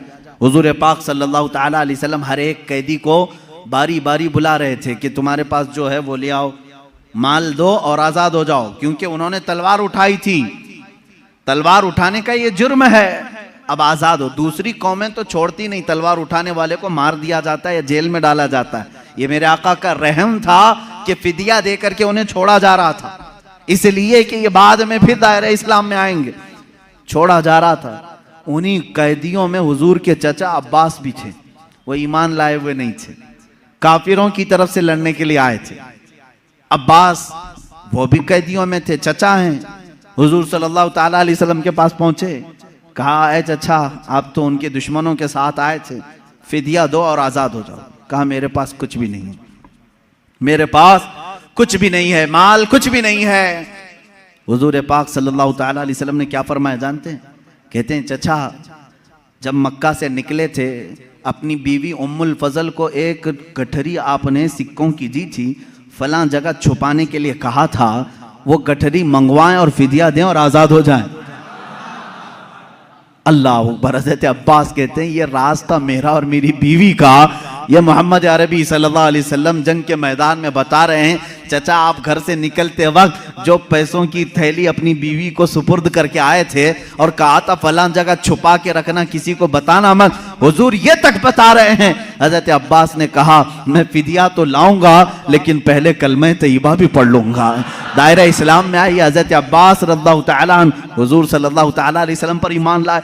मेरे अजीजों उनका तो ये अकीदा था कि रसूल हमारे घरों में छुपी हुई चीजों को भी जानते। जंगे बद्र में आए हुए और भी जंगे बद्र ही से मुतालिक बड़ी नफीस बात है, हदीस है। जंगे बद्र में जो कुफार और मुशरिकीन आए थे, इसमें कई गैब छुपे हुए हैं, कई गैब जिनकी खबरें हुजूर सल्लल्लाहु अलैहि वसल्लम ने दी। खत्म हुई, इसमें काफिरों को भारी नुकसान हुआ था, बड़ा नुकसान हुआ था। ये तो मालूम है कि सिर्फ 14 सहाबा की वफात हुई, शहादत हुई, बाकी 70 उनके मारे गए, 70 कैदी बनाए गए, पूरा माल वो छोड़ के भागे थे, जो 1000 की तादाद में आए थे और इधर 313 ही थे। उसके बाद वो इसी गम में पेचोखम खा रहे थे, गलता पेचा थे, मक्का के लोग यानी हसद में जल रहे थे। उनमें से एक शख्स था सफवान, उसके बाप को कत्ल कर दिया गया था मैदान बद्र में, उमैया बाप मार दिया गया। जब लोग जाकर के वाकयात सुना रहे थे, वो बहुत मालदार आदमी था सफवान, बहुत गम में आ गया कि मेरे बाप इतने बड़े आदमी सरदार कुरैश को मोहम्मद के साथियों ने कत्ल कर दिया। गम और गुस्से में, गैज़ में वो जल रहा था। उसी की कैटेगरी का एक और शख्स उमैर बिन वहब, उमैर बिन वहब इनका बेटा कैदी बन करके हुजूर के पास गिरफ्तार हो चुका था। एक का बेटा कैदी बना है, एक का बाप मारा गया है। दोनों सेम कैटेगरी के हो गए, दोस्ती जल्दी होती है। ऐसे दोनों का जब मैटर सेम हो तो दिल की बातें शेयर होती रहती हैं। उमैर बिन वहब सफवान बिन उमैया के पास आए, हतीम काबा के अंदर, खाना काबा के हतीम के अंदर बैठे। उमैर बिन वहब ने कहा मेरे पास तो कुछ है नहीं, माल और दौलत, लोगों के कर्जे बड़े हुए हैं और हर कोई कर्जा मांगने आता है, ऐसे में मेरे बेटे को मोहम्मद ने कैद कर लिया है, क्या कहूँ। सफवान ने देखा सेम मैटर मेरा भी है, मुझे भी बदला लेना है, इसका भी है, एक काम करते हैं। उसने ऑफर दिया, कहा ए उमैर तेरे सारे कर्जे चुका दूंगा, प्लस इनाम दूंगा और मेरी तरफ से तलवार दूंगा, बस तू मोहम्मद का कत्ल करके आ। सल्लल्लाहु ताला अलैहि वसल्लम दोनों खुफिया मीटिंग करते हैं खाने काबा की हतीम में बैठकर, और उसके बाद सफवान ने अपनी तलवार को जहर में बुझाकर आग में तपा करके कि किसी को थोड़ा जख्म भी दे दिया जाए तो वो मर जाए, इतनी जहरीली तलवार उमैर बिन वहब के हाथ में थी। उमैर बिन वहब को शैतान कुरैश कहते थे कि सबको भड़काने वाला, जंगे बदर में लाने वाला। उमैर बिन वहब ये जहरीली तलवार लेकर मदीने आए। मदीने जिस वक्त ये पहुंचा, यहाँ हालात कैसे थे? मस्जिद नबवी के अंदर वो कैदी बंधे हुए थे, हुजूर पाक सल्लल्लाहु ताला अलैहि वसल्लम अंदर हैं, हज़रत उमर फारूक रज़ियल्लाहु ताला अन्हु चंद सहाबा के साथ पहरा दे रहे थे, और हज़रत उमर जहाँ खड़े हों किसकी मजाल है कि अंदर जाए।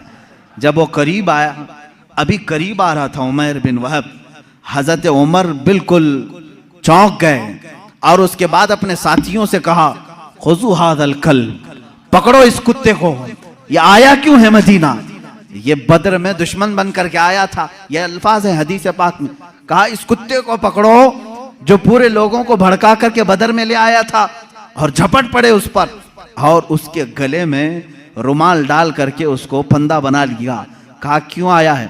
कहा नहीं बस बेटे से मिलने आया था, बेटे से मिलने आया था, मेरा बेटा कैदी हुआ है तुम्हारे यहाँ, देखूं तो कुछ हाल चाल पूछ लूं इसलिए आया हूं। तो हजरत उमर ने कहा इसको पकड़े रहो, पहले मैं इजाजत तो ले लूं रसूल पाक से। अंदर गए, कहा या रसूल अल्लाह सल्लल्लाहु ताला अलैहि वसल्लम, उमैर बिन वहब आया है, कुरैश का वो भड़काने वाला आदमी जो जंग बदर में सारे लोगों को उकसा रहा था, और मुझे लगता है उसकी नीयत सही नहीं है। कौन कह रहा? उमर इब्न खत्ताब रज़ियल्लाहु ताला। हुजूर के जो मुहिब थे वो भी लोगों की नजरें देखकर पहचानते थे। कहते हैं मुझे उसकी नीयत सही नहीं लग रही है। हुजूर पाक सल्लल्लाहु अलैहि वसल्लम ने फरमाया उसको अंदर तो ले आओ, मैं भी पूछूं कि किस लिए आया है। हजरत उमर उसी तरह फंदा डाल करके अंदर ले आए। रसूल करीम सल्लल्लाहु ताला अलैहि वसल्लम ने बात करना चाहिए, उसकी हलक में अटक रहा था। हजरत उमर से कहा छोड़ दो उसको, बात करने दो। तलवार भी है उमैर बिन वहब के पास, जहरीली तलवार जो लटकी हुई है। रसूल करीम सल्लल्लाहु ताला अलैहि वसल्लम के ऊपर कभी किसी का रौब तारी नहीं हुआ, कभी हुजूर पाक के जिस्म अक़दस पर किसी का रौब तारी नहीं हुआ। निहायत ही संजीदगी के साथ अल्लाह के नबी सल्लल्लाहु ताला अलैहि वसल्लम ने पूछा, ऐ उमैर क्यों आना हुआ मदीने? उसने कहा बेटे की खैर खैरियत के लिए आया हूँ, मेरा बेटा कैदी बन करके आपके यहाँ आया है। हुजूर ने फरमाया नहीं, ये मकसद नहीं होगा तेरा, ये मकसद तो नहीं होगा, सच सच बता। कहा नहीं, बेटे की खबर लेने के लिए ही तो आया हूँ। हुजूर ने फरमाया बेटे की खैरियत पूछने के लिए तलवार लेके क्यों आए हो? तलवार की क्या जरूरत है? उसने तलवार नीचे फेंक दिया और कहा इन तलवारों का क्या? जंगे बदर में तो आपने देखा हमारे पास तलवारें थी, फिर भी हम कामयाब नहीं हुए, इन तलवारों का क्या लेना? वो बातें बना रहा था जैसे सामने वाले को यूं समझा हो कि नहीं जानता है। वो तलवार नीचे रख करके कह रहा है तलवार से क्या होना जाना है, कुछ तो नहीं होगा। हुजूर पाक सल्लल्लाहु ताला अलैहि वसल्लम जलाल में कहा उमैर बिन वहब चुप हो जाओ, वो बात बताओ जो मक्का के हतीम में बैठकर सफवान के साथ तुम करके आए हो। हतीम काबा के अंदर बैठ करके तुमने जो सफवान के साथ डीलिंग की है, मुआहिदा किया, वो बात बताओ। ये रसूल पाक सल्लल्लाहु अलैहि वसल्लम ने जैसी कहा, उमैर बिन वहब कहता है मेरे बदन में राशा तारी हो गया, कपकपी तारी हो गई, इसलिए कि ये बात मेरे और सफवान के दरमियान राज थी। मक्का में तीसरा कोई नहीं जानता था, मदीने में बैठा हुआ ताजदार मदीना मेरी खबर दे रहा है। उमैर बिन वहब ने कहा अशहदु अन्नका मुहम्मदन रसूलुल्लाह, मैं गवाही देता हूं कि आप अल्लाह के सच्चे रसूल हैं। तलवार छोड़ दी, ईमान ले आए। हजरत उमर ने गले से गले लगा लिया और उसके बाद बाहर आकर के कहते हैं सहाबा से, ऐ लोगों पहले मुझे ये शख्स खिंजीर से ज्यादा नापसंद था, लेकिन ईमान लाया है, अब मुझे मेरे अजीज बेटे से ज्यादा महबूब है। ये ईमान की अलामत भी है। अल्लाह के नबी सल्लल्लाहु ताला अलैहि वसल्लम ने वो खबर दी जो हतीम काबा में बैठ करके वो राजो नियाज से बातें कर रहे थे।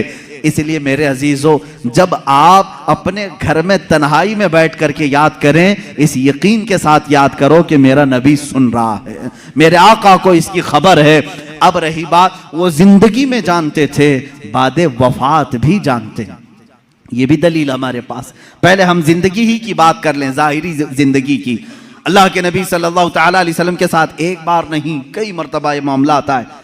जंगे मौता, यह जॉर्डन की सरजमीन पर है, उर्दुन, जिसको अरबी में उर्दुन कहते हैं, इंग्लिश में जॉर्डन। जंगे मौता ये बड़ी खतरनाक जंग हुई है सहाबा के साथ। उसमें रसूल करीम सल्लल्लाहु ताला अलैहि वसल्लम शरीक नहीं थे, मदीने तैयबा में थे चंद सहाबा के साथ। इसमें सहाबा गए, हजरत जाफर तैयार रज़ियल्लाहु ताला सिपह सालार बन करके गए थे। हजरत जाफर तैयार हुजूर सल्लल्लाहु ताला अलैहि वसल्लम के चचेरे भाई हैं, हजरत मौला अली करमल्लाहु वजहुल करीम के सगे भाई हैं जाफर बिन अबी तालिब। ये सिपह सालार बन करके गए, वहां पर बाजिंतीनी लोगों से सख्त तरीन मुकाबला था। मदीने में मेरे आका सल्लल्लाहु ताला अलैहि वसल्लम बैठे हुए हैं, जंगे मौता हो रही है। आज आप जाकर के कैलकुलेट करके देख लेना मदीने से जॉर्डन का फासला कितना है, काफी ज्यादा होगा। वो एक अलग कंट्री है, आज ये सऊदी अरब अलग कंट्री है। दोपहर का वक्त है, अल्लाह के नबी सल्लल्लाहु ताला अलैहि वसल्लम मस्जिद में बैठे हैं, सहाबा सामने हैं। हुजूर अकरम सल्लल्लाहु ताला अलैहि वसल्लम अचानक आपकी आंखों में आंसू का कतरा है। आपने फरमाया जंग मौता में जाफर तैयार के हाथ में अलम था, लेकिन वो शहीद कर दिए गए, शहीद कर दिए गए। फिर फरमाया अब अलम अब्दुल्ला बिन रवाहा के हाथ में है। हुजूर सल्लल्लाहु ताला अलैहि वसल्लम यहाँ सहाबा को बता रहे हैं। थोड़ी देर के बाद हुजूर ने फरमाया अब्दुल्ला भी शहीद कर दिए गए। एक और सहाबी का नाम लिया। फिर उसके बाद हुजूर सल्लल्लाहु ताला अलैहि वसल्लम ने फरमाया ए मेरे सहाबा, अब अलम उसके हाथ में है जिसको सैफुल्लाह कहा जाता है, यानी अल्लाह की तलवार के हाथ में अब झंडा आया है। कौन है? खालिद बिन वलीद के हाथ में है। अल्लाह रब्बुल इज़्ज़त खालिद बिन वलीद के हाथ में फतह रखा है। उसके बाद शाम हुई, सहाबा इकराम को हुजूर ने बशारत दे दी, खुशी मनाओ कि जंग मौता में इस्लाम को फतह नसीब हुई, मुसलमान गालिब आए। ये जंग ख़त्म होने के तकरीबन 1 महीने के बाद सहाबा वापस आए, और जब जंग की फतह की खबर मदीने में फैलती थी तो लोग खुशियों से इस्तकबाल के लिए बाहर जाते थे, लेकिन यहाँ मदीने में पहले से खुशियाँ हो चुकी थी। 1 महीने के बाद वो सहाबा आए और वह आकर के हालात बयान करना चाह रहे थे। सहाबा ने कहा रुको रुको, हम खुद बताते हैं जंग मौता में क्या क्या हो रहा था। वो कहते हैं क्या पहले झंडा जाफर अबी तालिब के पास नहीं था? कहा हाँ था। वो शहीद हो गए, उनके बाद अब्दुल्ला के पास था? कहा हाँ था। कहा उनके बाद जैद बिन हारसा के पास था? कहा हाँ उनके पास था। फिर झंडा खालिद बिन वलीद के हाथ में आया और फतह हो गई। वो सहाबा कहते हैं हम लड़ने के लिए गए थे, तुम मदीने में बैठे थे, खबरें तुम दे रहे हो। उन सहाबा ने कहा हाँ बात हमारे इल्म गैब की नहीं, रसूलुल्लाह के इल्म गैब की है।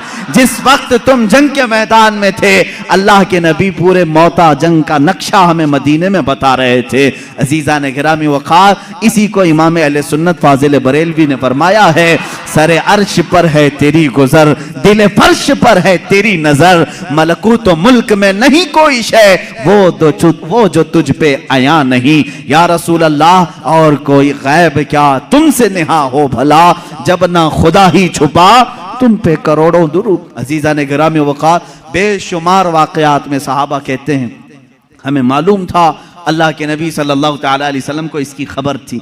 अब अपने बाद होने वाले हालात को जो हुजूर ने बयान किए वो खुद एक अलग टॉपिक है, क़यामत की निशानियां। रसूल करीम सल्लल्लाहु ताला अलैहि वसल्लम ने क्या क्या नहीं बयान किया। एक सहाबी हजरत हुज़ैफा बिन यमान रदियल्लाहु ताला, ये एक ऐसे सहाबी हैं, ये इनकी खुसूसियत ये थी हजरत उमर फारूक इनको देखते रहते थे। क्यों जानते हैं? ये राज हुजूर सल्लल्लाहु ताला अलैहि वसल्लम के कुछ राजों से ये वाकिफ थे। हजरत हुज़ैफा, हजरत उमर जो है जब भी किसी का जनाजा होता तो सबसे पहले सफों में हजरत हुज़ैफा को देखते थे। अगर हजरत हुज़ैफा नमाज में हैं तो हजरत उमर नमाज पढ़ते थे, अगर हजरत हुज़ैफा नहीं होते तो हजरत उमर भी नमाज नहीं पढ़ते। क्यों? क्या बात है? क्या चीज ऐसी थी? आपसे पूछा गया अमीरुल मोमिनीन क्या बात है, क्यों आप हुज़ैफा को तलाश करते हैं और जब हुज़ैफा जमात में हो तो आप नमाज पढ़ते हैं जनाजे की, वो ना हो तो नमाज जनाजा नहीं पढ़ते? बात यह है मेरे अजीजों, हजरत हुज़ैफा कहते हैं रसूल करीम सल्लल्लाहु ताला अलैहि वसल्लम ने उनको क़यामत तक आने वाले मुनाफिकीन का नाम के साथ बताया था।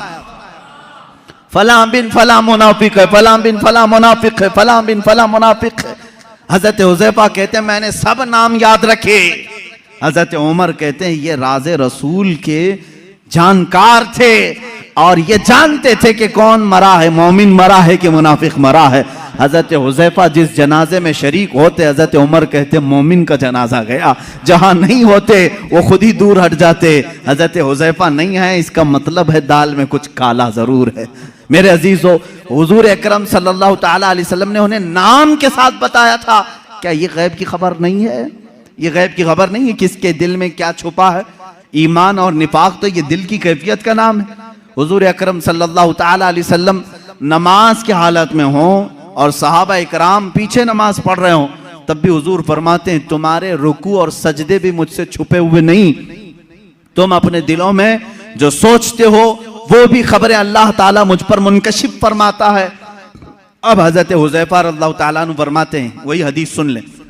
हुजूर अकरम सल्लल्लाहु ताला अलैहि वसल्लम एक दिन अपने हुजरे से बाहर आए, मिंबर पर खड़े हो गए, फज्र की नमाज पढ़ाकर मिंबर पर खड़े हो गए, खुतबा देते रहे, खुतबा देते रहे। हजरत हुज़ैफा कहते हैं जोहर की अजान हो गई।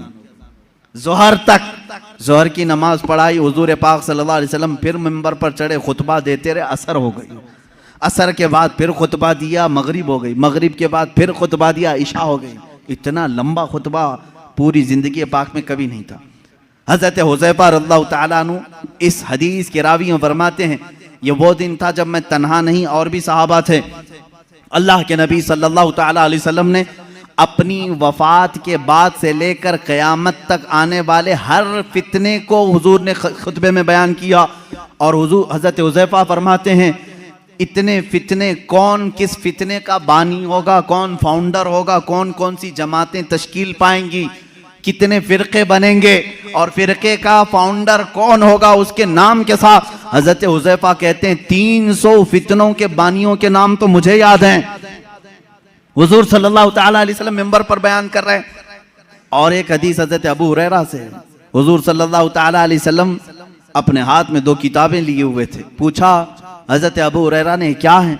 हुजूर ने फरमाया, ये एक है, ये एक है, इसमें सारे जन्नतियों के नाम है, इसमें सारे जहन्नमियों के नाम। इसकी भी खबर अल्लाह ने रसूल पाक को अता की थी।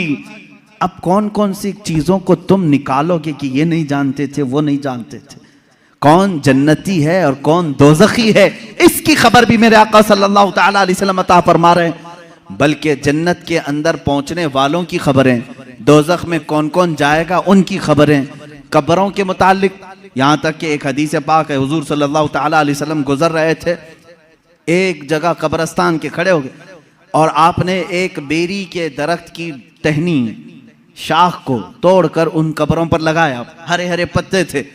सहाबा ने पूछा, या रसूल अल्लाह सल्लल्लाहु ताला अलैहि वसल्लम, क्या बात है, आपने ये पत्तों को इनकी कब्रों पर रखा, यहीं से फूल चढ़ाने का सबूत भी हमें मिलता है। हुजूर पाक सल्लल्लाहु ताला अलैहि वसल्लम ने हरी भरी टहनियां लगाई। हुजूर अकरम सल्लल्लाहु ताला अलैहि वसल्लम फरमाते हैं, मैं गुजर रहा था, मैंने देखा इन दोनों कब्रों पर अजाब हो रहा है, इन दोनों कब्रों पर अजाब हो रहा है। और दोनों को अजाब किस वजह से हो रहा है, ये भी मेरे आका ने फरमाया। एक चुगली करता था और दूसरा पेशाब के छींटों से नहीं बचता था, पेशाब के जो कतरे हैं वो उड़कर कपड़े में लगते हैं, इस पर भी अजाब दिया जा रहा है कब्र में। हुजूर अकरम सल्लल्लाहु ताला, इसीलिए किसी भी मोमिन को ये ज़ेब नहीं देता कि वो खड़े होकर के पेशाब करे और छींटे अपने बदन पर उछाले, ये मुसलमान को ज़ेब नहीं देता, वरना वो कब्र में अजाब में गिरफ्तार होगा। पेशाब के छींटों से अपने आप को बचाओ, इससे बीमारियां भी आती हैं, निसियान की बीमारी। जो पेशाब के छींटों से अपने आप को नहीं बचाता उसको भूलने की बीमारी लग जाती है, बार बार भूलेगा, हाफिजा कमजोर होगा, और प्लस अजाब अलग। हुजूर अकरम सल्लल्लाहु ताला अलैहि वसल्लम फरमाते हैं, दोनों कब्रों पर मैंने टहनियां इसलिए रखी कि हर हरा पत्ता अल्लाह की तस्बीह बयान करता है, जब तक वो ताजा होते हैं अल्लाह की तस्बीह बोलते हैं पत्ते, और इनकी तस्बीह पढ़ने से उनके कब्र के अजाब में तखफीफ हो जाती है, अजाब उनका हल्का हो जाता है। अब समझ गए आप, कब्र पर टहनियां लगाने का सबूत इसी हदीस पाक से है। फूल भी ताजे हम इसलिए डालते हैं कि वो तस्बीह पढ़ें और कब्र वाले को उसका फायदा हो। हाँ, औलिया कामिलीन के मज़ारात पर इसलिए कि उनके दर्जात में बुलंदी हो, अजाब में तखफीफ गुनहगारों के लिए, और जो नेकोकार हैं उनके दर्जात में बुलंदी के लिए, दोनों भी मकसद ठीक हैं। हुजूर अकरम सल्लल्लाहु ताला अलैहि वसल्लम ने कब्र के अंदर के हालात भी बयान फरमाए। कब्र के अंदर के हालात, एक बार खुतबे के लिए खड़े हुए लोगों से पूछा, ऐ लोगों, कुछ पूछना है मुझसे पूछ लो, कुछ पूछना है मुझसे पूछ लो। एक साहबी हजरत अब्दुल्ला, उन्होंने पूछा कि या रसूल अल्लाह सल्लल्लाहु अलैहि वसल्लम, मेरे बाप कौन है, मेरा बाप कौन है? लोग उनको ताना मारते थे। हुजूर सल्लल्लाहु ताला अलैहि वसल्लम ने फरमाया, अब्दुल्ला, तेरे बाप का नाम हुज़ाफा है, हुज़ाफा है। और तहकीक के बाद यही बात साबित हुई, उनके वालिद अब्दुल्ला बिन हुज़ाफा, हुज़ाफा उनके वालिद थे। हुजूर सल्लल्लाहु ताला अलैहि वसल्लम को इसकी भी खबर है, कौन किसका बेटा है, इसकी भी खबर है। अब बाद वफात की बात भी मैं बता दूं, क्या हुजूर सल्लल्लाहु ताला अलैहि वसल्लम को उनकी वफात के बाद की खबर होगी कि नहीं होगी? रसूल करीम सल्लल्लाहु ताला अलैहि वसल्लम को वफात के बाद खबर है या नहीं? हयात बादल ममात, ये मेरा खुद अलग एक उन्वान रहेगा, हयातुन नबी।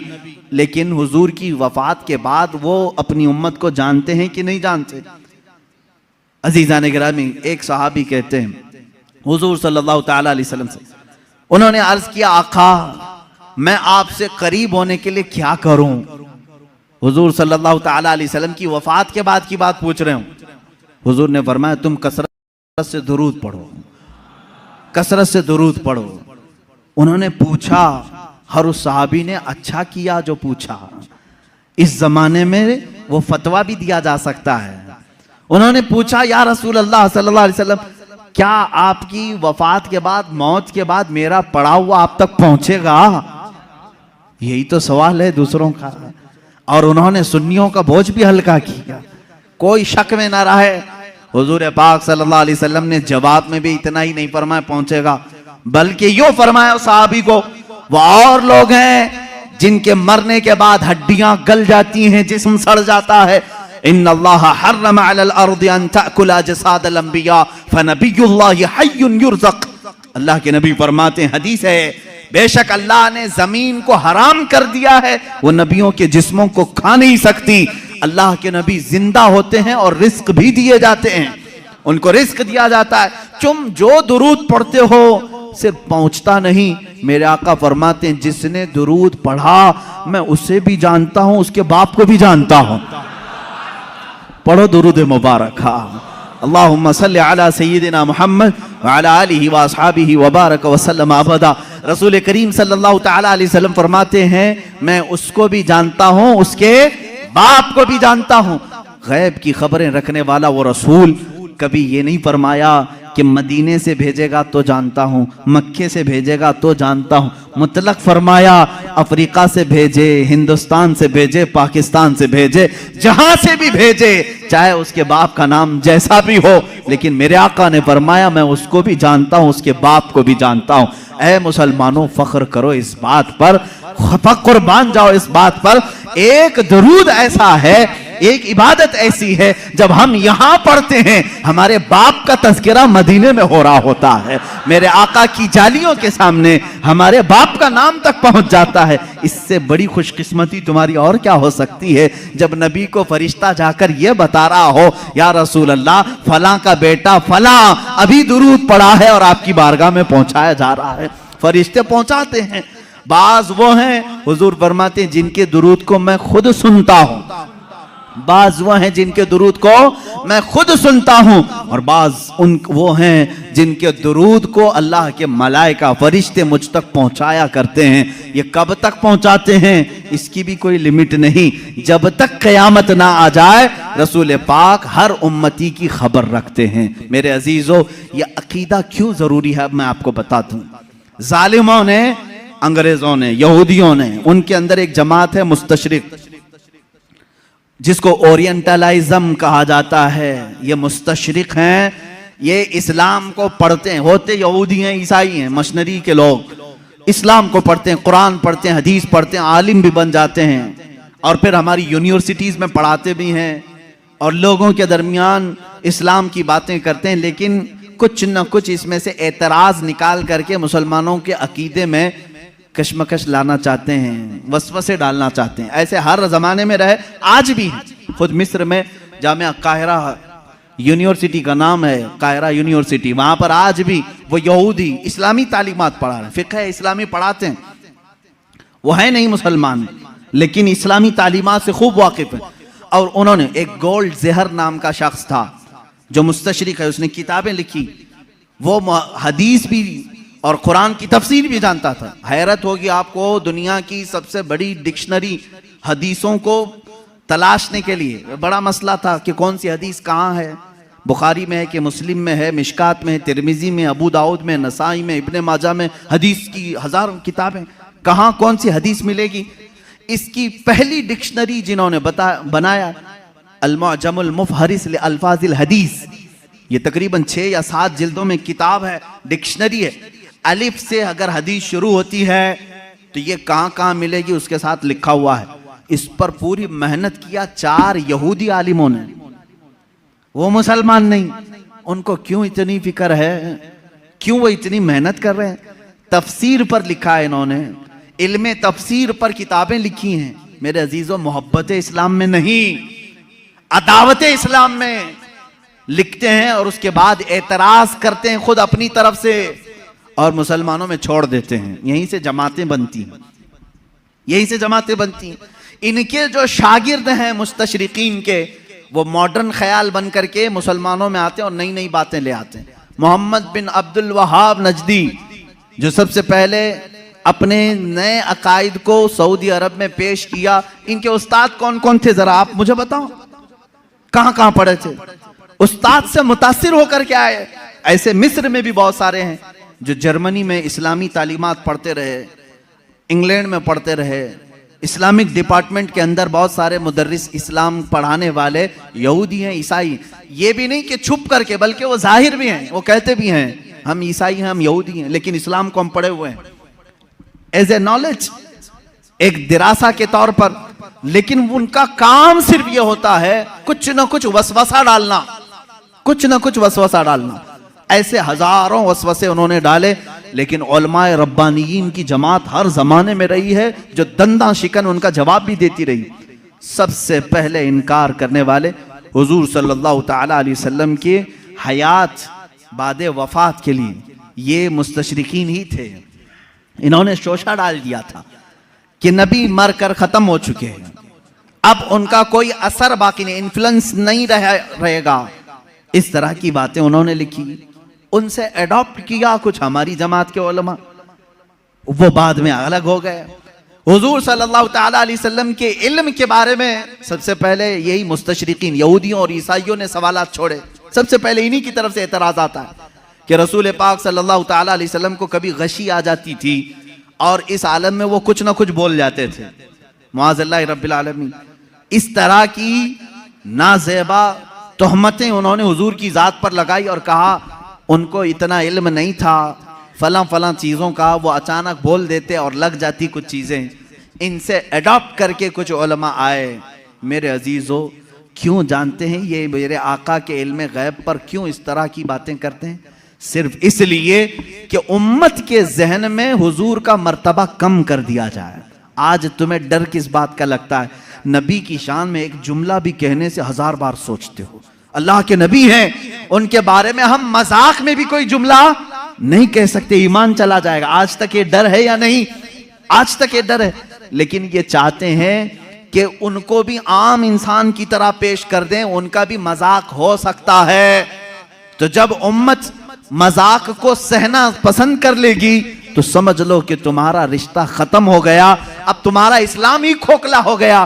तुम नबी की हर बात को मजाक में भी ले सकते हो। अरे उन्होंने यूं ही कह दिया होगा, कभी बशरियत में ये भी बोलते थे, कभी वो भी बोलते थे, उनकी बातें ऐसी थी। मुआज़ल्लाह रब्बिल आलमीन।